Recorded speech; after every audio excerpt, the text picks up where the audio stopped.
नेपाल में social media ban के खिलाफ भड़के जेनजी आंदोलन ने ऐसा तूफान मचाया साहब कि सरकार को सरेंडर करना पड़ गया। पार्लियामेंट बिल्डिंग से लेकर पीएम, प्रेसिडेंट और बाकी मिनिस्टर्स के आवास तक तोड़फोड़ और आगजनी हुई। और फिर वो पल भी आया जब पीएम केपी ओली अपना इस्तीफा देकर हेलीकॉप्टर से भागते हुए नजर आए। ये मंजर बिल्कुल वैसा ही था जैसे पिछले साल बांग्लादेश में हुआ था, जब शेख हसीना को भी हेलीकॉप्टर से देश छोड़ना पड़ा था। और उससे पहले श्रीलंका में भी लोगों के गुस्से ने सरकार का तख्ता पलट दिया था।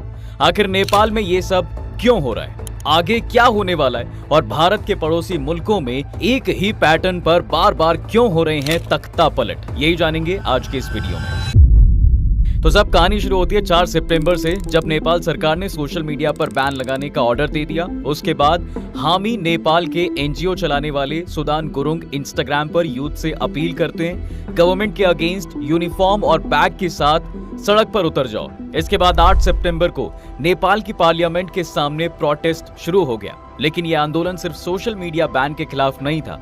हामी नेपाल ने अपनी पोस्ट में लिखा था, लंबे अरसे से करप्शन से हमारे सपने, हमारा फ्यूचर और देश की गरिमा को छिन भिन कर दिया है। हम देख रहे हैं कि नेता दिन ब दिन अमीर होते जा रहे हैं और आम लोग जीने के लिए संघर्ष कर रहे हैं, लेकिन अब और नहीं। केपी ओली सरकार ने प्रोटेस्ट दबाने के लिए गोली चलवा दी। इस फायरिंग में अब तक 22 लोगों की जान जा चुकी है और 400 से ज्यादा लोग घायल हो गए हैं। जैसे ही बच्चों पर गोली चलने की खबर फैली, आंदोलन का गुस्सा भट पड़ा और वो हद से ज्यादा वायलेंट हो गया। प्रोटेस्टर्स ने पार्लियामेंट बिल्डिंग को आग के हवाले कर दिया। फॉर्मर पीएम शेर बहादुर देउबा को उनके घर में घुसकर मारा गया। फाइनेंस मिनिस्टर विष्णु पौडोल को काठमांडू में उनके घर के पास ही लोगों ने पीट कर भगा दिया।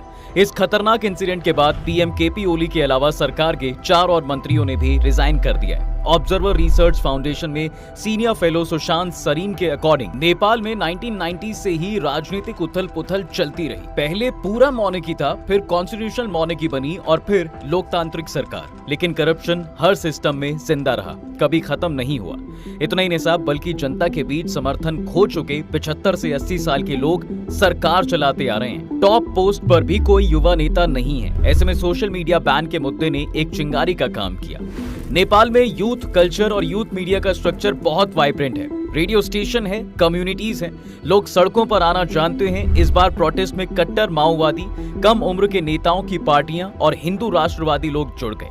प्रोटेस्ट और पीएम के इस्तीफे के बाद नेपाल में अगला खेल पार्लियामेंट में होगा। 2075 में से 138 सीट चाहिए मेजोरिटी के लिए।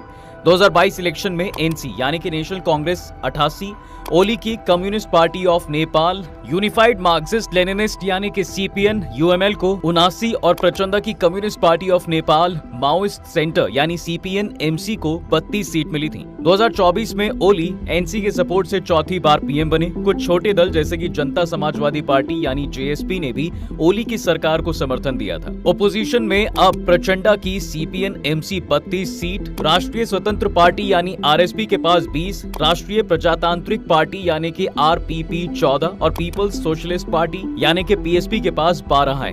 विपक्षी पार्टी आरएसपी के रवि लामिछाने, काठमांडू के मेयर बालेन शाह, दोनों young popular leaders openly protesters के साथ खड़े। सुशांत सरीन के अकॉर्डिंग इससे पहले जब एक सरकार के खिलाफ विरोध का माहौल बनता था तो दूसरे नेता आगे आ जाते थे और देश में चुनाव करवाकर केपी ओली, शेर बहादुर देउबा और प्रचंड के बीच सरकार का ट्रांसफर होता रहता था। इस बार गुस्सा इन सभी सीनियर नेताओं को लेकर है।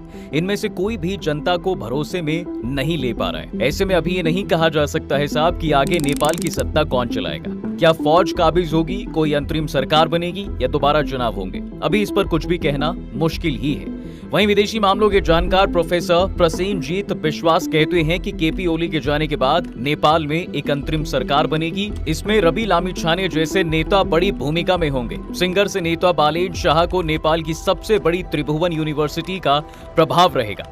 अमेरिकन लॉबी के सपोर्ट वाले कुछ लोग सरकार का हिस्सा बन सकते हैं। लेकिन अब सवाल है कि नेपाल, बांग्लादेश जैसे देशों में स्टूडेंट मूवमेंट के तख्ता पलट तक का पैटर्न कैसे काम करता है। दरअसल नई पीढ़ी गवर्नेंस का पुराना घिसा पिटा ढर्रा नहीं चाहती, जबकि नेता युवाओं के हित की पॉलिसी लाने की बजाय खुद को मजबूत करने में लगे रहते हैं। जब बरसों तक युवाओं में गुस्सा पलता रहता है तो इसे सिर्फ एक चिंगारी की जरूरत होती है साहब। बांग्लादेश की हाई कोर्ट ने नौकरियों में 30% कोटा लागू करने का आदेश दिया। इसके विरोध में शुरू हुआ आंदोलन शेख हसीना की सत्ता से विदाई के बाद ही थमा। श्रीलंका में भी नेताओं के करप्शन के चलते जब बिजली की कमी और महंगाई हद से ज्यादा हो गई तो लोग सड़कों पर आने को मजबूर हो गए। इसी तरह नेपाल में भी असली वजह नेताओं की करप्शन था। सोशल मीडिया बैन के आदेश ने इसमें चिंगारी का काम किया। भारत को भी इससे सीख लेनी चाहिए।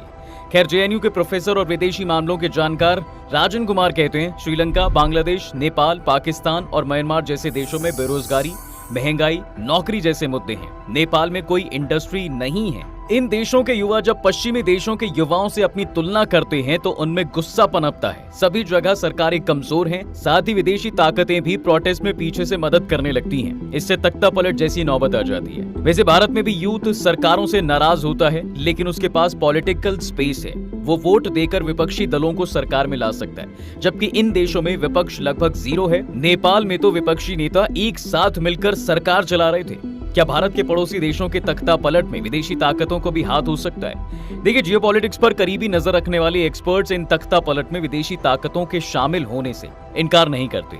चीन के करीबी और भारत के विरोधी माने जाने वाले नेपाल के केपी ओली एससीओ समिट में शामिल होने के लिए चीन गए थे।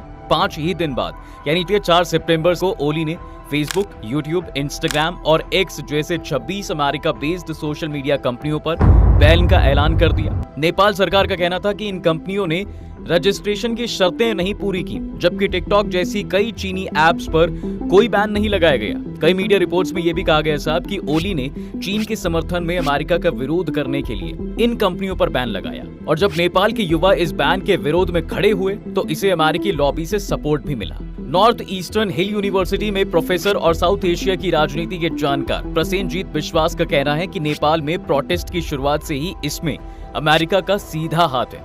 अमेरिका नेपाल पर चीन का प्रभाव खत्म करना चाहता है।